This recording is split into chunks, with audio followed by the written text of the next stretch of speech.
and among the living. Come back and see us then. Good night for now. Good night.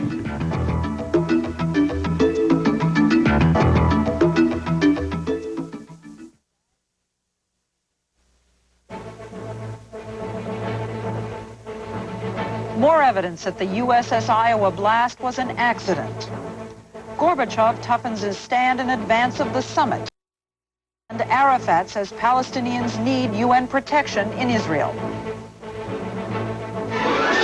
This is the CBS Evening News. Leslie Stahl sitting in tonight for Dan Rather. Good evening. New evidence tonight that the fatal explosion aboard the battleship Iowa last year may have been an accident, not sabotage.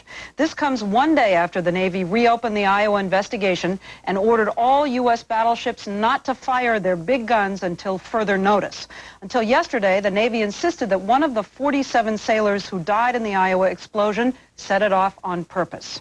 Eric Ingberg reports. The Navy's finding that the Iowa explosion was probably caused by one sailor with a death wish was all but buried today by new evidence and a Navy test on gunpowder that pointed toward a tragic accident.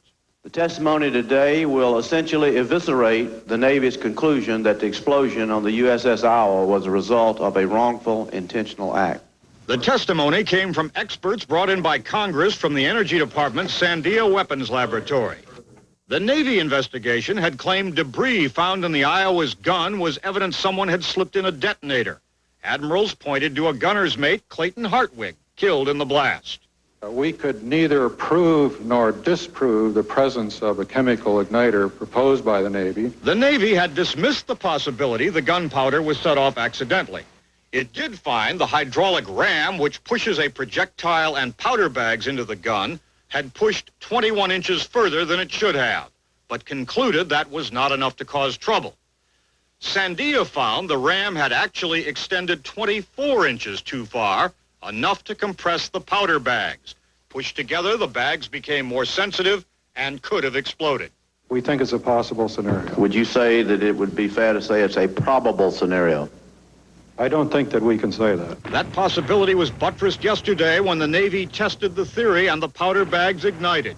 Today, the Navy's original investigation was roundly condemned. Instead of saying originally that there may have been other reasons, they rushed to blame this on Hartwig. I think that's unfortunate. Members of Hartwig's family said his memory has now been vindicated.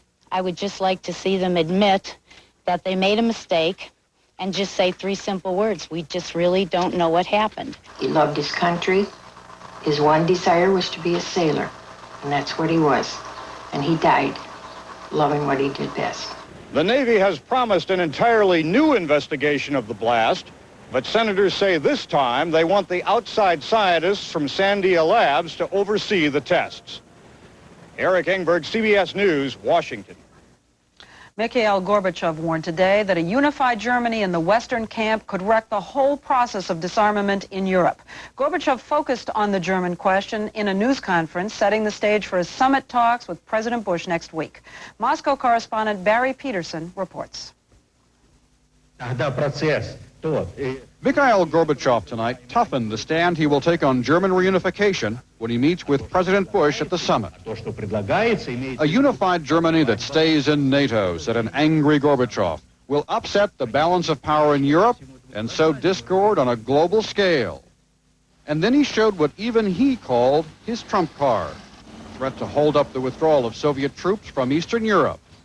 Such a move could seriously damage talks aimed at reducing the American troop presence in Europe, talks that American officials say have already stalled.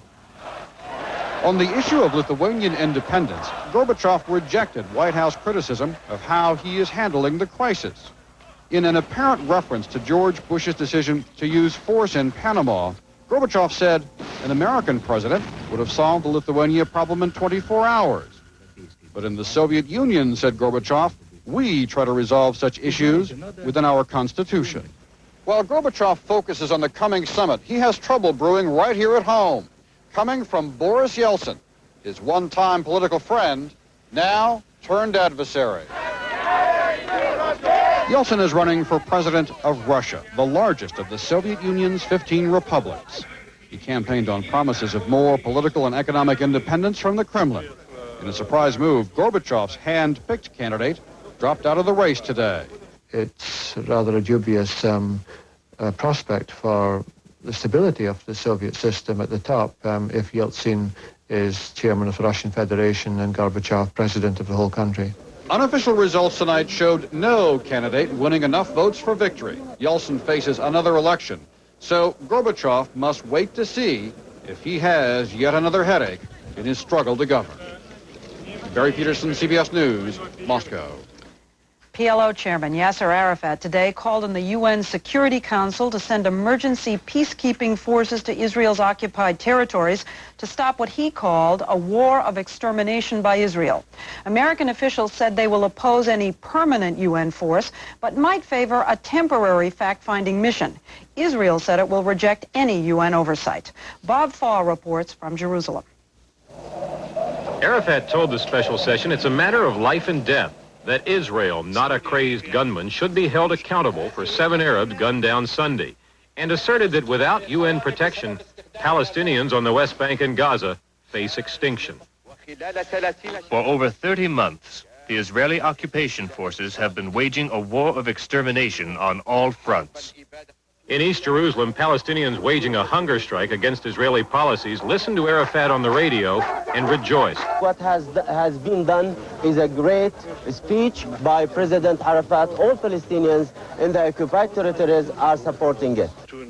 But the Israeli government, which rejects any UN role in those territories, quickly denounced Arafat's comments. There's an attempt here to cynically exploit the solitary act of a crazed madman. The government here and many Israelis argue that blaming Israel for Sunday's massacre is both inappropriate and hypocritical. Crazy people have killed other people in all countries, in Europe, in the United States, and never has a state been blamed for that. Israelis call it a double standard. When terrorists assaulted an Israeli tour bus in Egypt in February, killing 9, no one condemned Egypt the way Israel is being condemned now. Still, Israel has stiff-armed Washington's peace plan, has ignored Arab outrage, and stepped up its settlement program. Here, the rabbi who shot dead an Arab merchant was carried off a hero to begin a 5-month jail term, while Israeli peace advocate Abi Nathan faces a much stiffer term for merely talking to the PLO. You can only get 5 months for killing an Arab, but you can spend years in prison to try to fight against the law. That is an obstacle to peace. And in the troubled territories, the question now is whether Arafat's plea will give Palestinians renewed hope or will ignite this powder keg once again. Bob Fall, CBS News, Jerusalem. Still to come on the CBS Evening News, Ron Allen on the mystery of a couple charged with bombing themselves, and Richard Schlesinger on the mystery of people who ignore danger rather than move.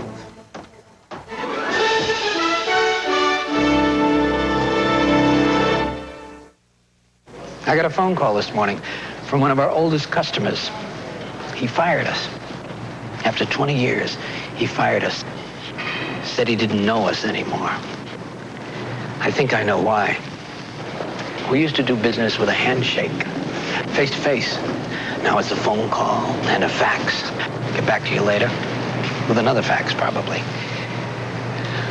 Well, folks, some things gotta change. That's why we're going to set out for a little face-to-face chat with every customer we have. But Ben, that's got to be over 200 cities. I don't care. Thanks. If you're the kind of business that still believes personal service deserves a lot more than lip service, welcome to United. Larry. Lewis. That's the way we've been doing business for over 60 years. Ben, where are you going? To visit that old friend who fired us this morning. United. Come fly the friendly skies.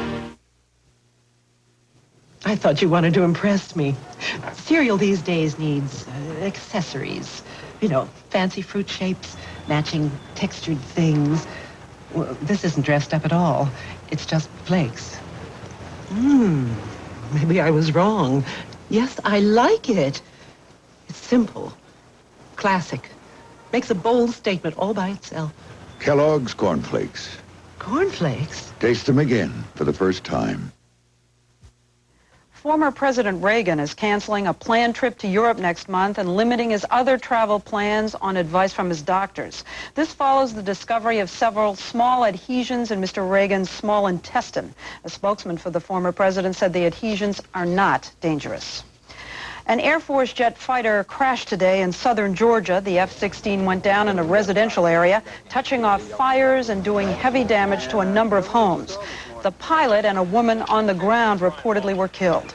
The plane was on a routine training flight. No word yet on what might have gone wrong. 2 members of a radical environmental group were injured in Oakland, California yesterday when a pipe bomb tore their car apart. Today they were arrested and accused of building the bomb. Ron Allen has more. Tell me, where are we gonna work when the trees are gone? Daryl Cherney and Judy Barry came to the Bay Area last month, recruiting for Earth First summer campaign to save California's redwood trees. But now police say the activists who were victims of a car bomb yesterday put the bomb there themselves. The decision to arrest was based on the placement of the device in the vehicle, the nature of its construction, physical and other evidence that we developed by the investigators. Cherney, who was slightly injured, is now jailed on charges of possession and transportation of an explosive device. Barry, who underwent surgery last night for her injuries, was booked at the hospital. A protest vigil is underway by Earth First supporters who say they've been framed. They are people who are committed to nonviolence. I think it's an attempt to sabotage our movement. For years, Cherney and Barry have been involved in Earth First militant tactics to stop logging and development in California's redwood forests. Last month, Cherney was arrested when Earth First hung a banner from the Golden Gate Bridge. Both claim they've received death threats and been the target of attacks as tension with the timber industry increases. But Oakland police, while aware of the death threats, see the bomb blast as a separate matter. What we are saying is we don't believe it's connected to this event at this point. Police say they have not determined exactly why the 2 activists had a bomb, but for reasons authorities would not elaborate on, they seem convinced the bomb was going to be used against a specific target. I think these kids are unpopular. I think that it's easy to charge somebody who has an unpopular reputation. Well, the environmentalists are going to jail. The people who are destroying the earth are roaming free, and we're going to change that. But police insist evidence from the bombing points only at the 2 people in the car. Ron Allen, CBS News, Oakland. The National Weather Service says at least 18 tornadoes ripped across the northern plains and the Mississippi Valley yesterday. One of them knocked 88 cars of a freight train right off the tracks near Hoisington, Kansas. The train was on its way from Kansas City to Denver. No injuries were reported. Quite a different scene overnight at another freight train derailment, this one near Memphis, Tennessee. A tanker car filled with grain alcohol exploded in flames. More than 700 people were evacuated from nearby homes in case other rail cars filled with toxic chemicals caught fire. There were no injuries. Investigators are looking for the cause of the derailment.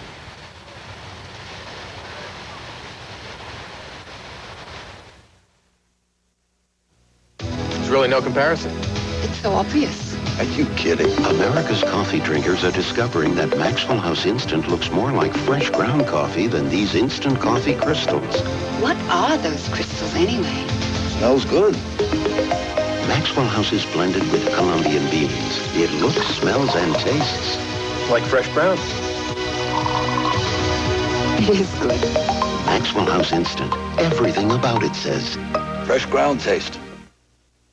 The Volvo 240 does a fine job of surviving accidents.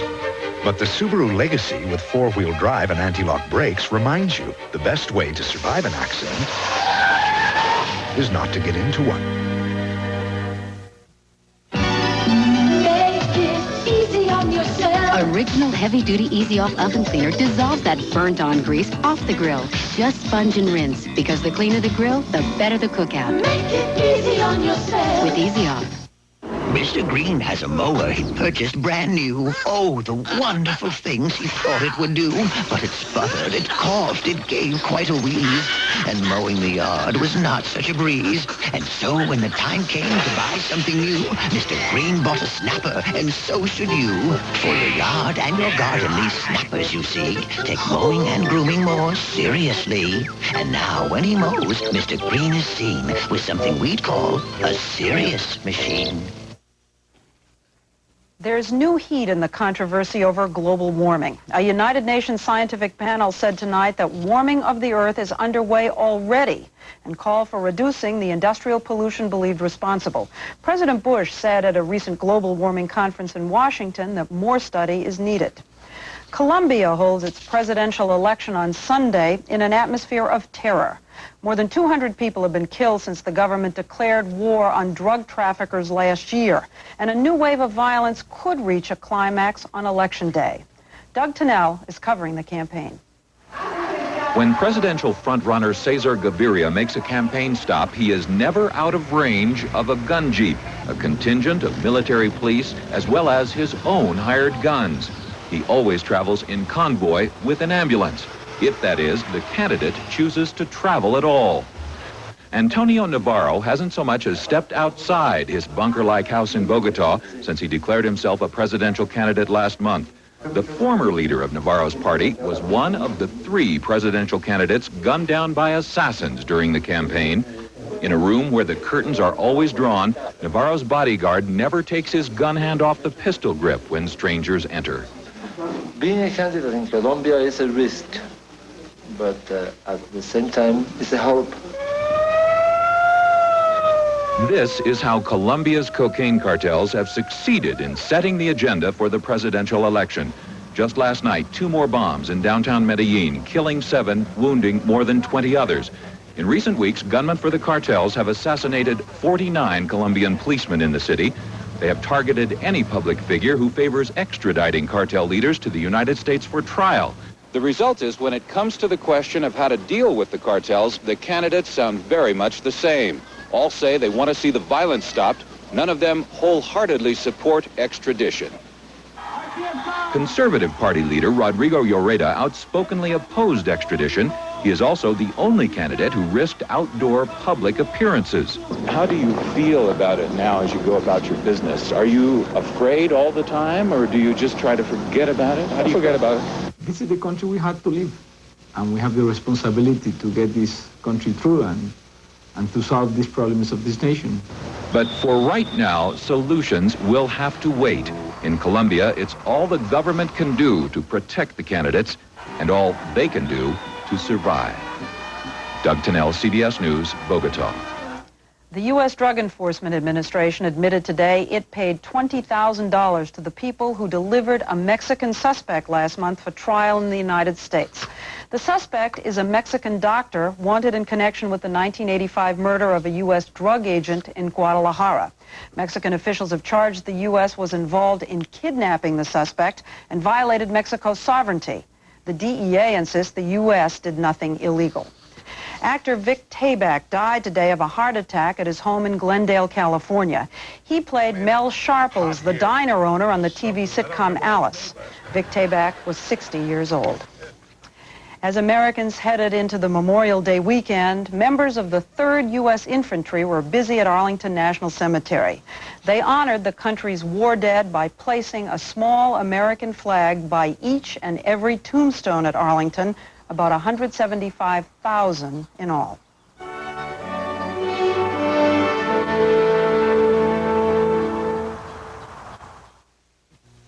$10 million from American Family. All the money you need for luxury cars like these, the magnificent home, the life of your dreams. And still have millions left over. Just weeks from now, I'll announce the winning number. It may be in your mail right now. Return it in time and you'll be a millionaire 10 times over. Only in the sweepstakes with my picture. Be sure it has my picture. American Family, the only one that can make you so rich so soon this summer. Introduces the bigger-than-ever 4-door Chevy S10 Blazer. Now America's best-loved sport utility vehicle gives you 4 doors and standard 4-wheel anti-lock brakes. The bigger than ever, better than ever 1991 four-door S10 Blazer. Open one up and see why nobody's winning like Heartbeat of America. Chevrolet. They struck is Chevrolet.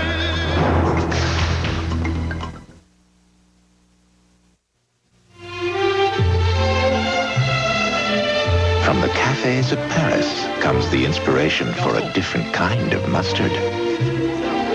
Grey Poupon Parisian.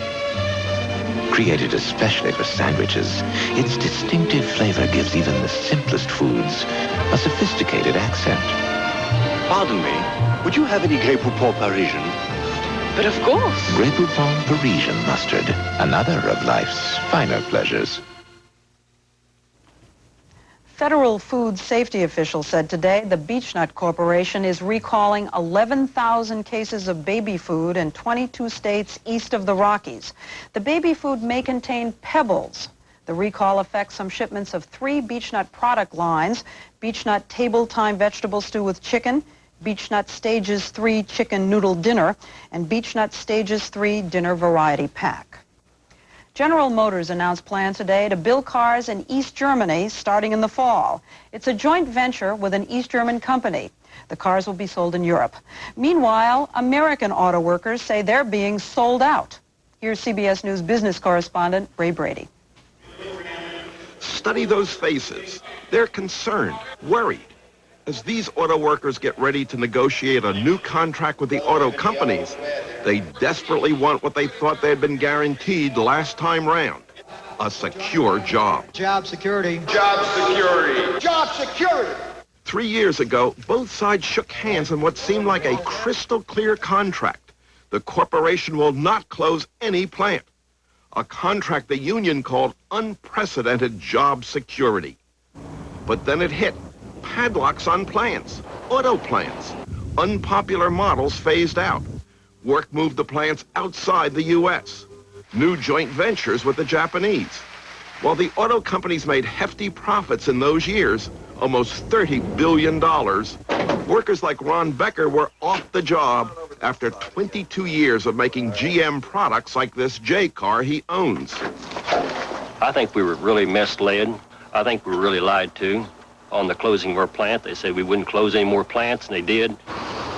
While the companies couldn't close plants, they could permanently idle them, a loophole you could drive a Cadillac through, and one an arbitrator said was perfectly legal.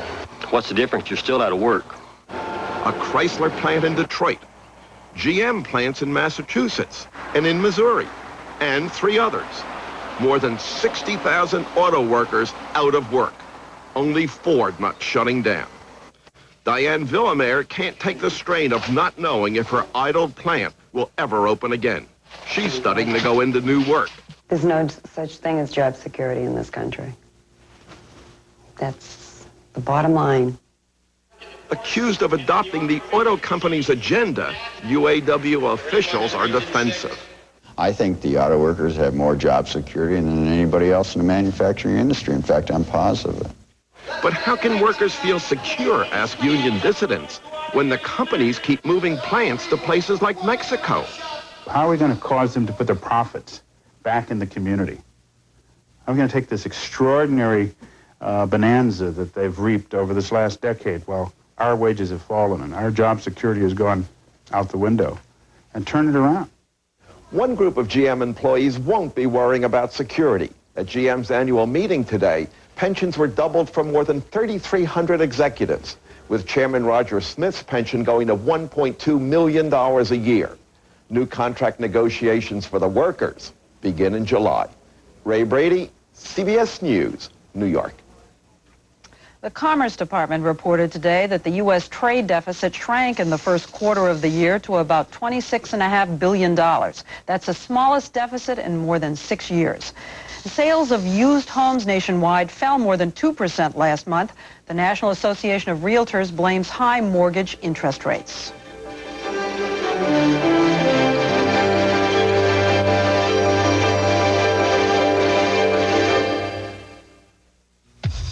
What do professionals do when they get a clogged sink, a stopped-up shower, a backed-up tub? They just The professional power of professional strength liquid Drano with 3 active ingredients. The power it takes to clear really tough clogs. Professionals use the professional liquid, and now you can too. Pour in the power. New professional strength liquid Drano.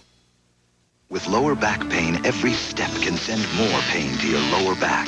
Clinically proven BackGuard shoe inserts can help relieve lower back pain because BackGuard absorbs jarring foot shock with every footstep you take. BackGuard, only from Dr. Scholl's. Introducing a remarkable new Fixodent. At last, an adhesive that doesn't quit at quitting time. Wait up, guys. This new Fixodent holds stronger. 4 hours longer than any other cream adhesive. Fixodent and forget it all day into the night. Most credit cards advance you cash, but then immediately take interest back and keep on taking it. But now you can get cash interest-free with your Discover card. Just pay your balance every month, and for a small transaction fee, we'll give you the cash interest-free. So take it from us instead of giving it to them. It pays to Discover. Southern Florida is expected to get some much-needed rain overnight thanks to a tropical depression, the first of the 1990 hurricane season. In the last hurricane season, South Carolina took a real beating. As the people there rebuild, Richard Schlesinger reports there are fears that the lessons of Hugo are going to waste, along with a lot of taxpayer money.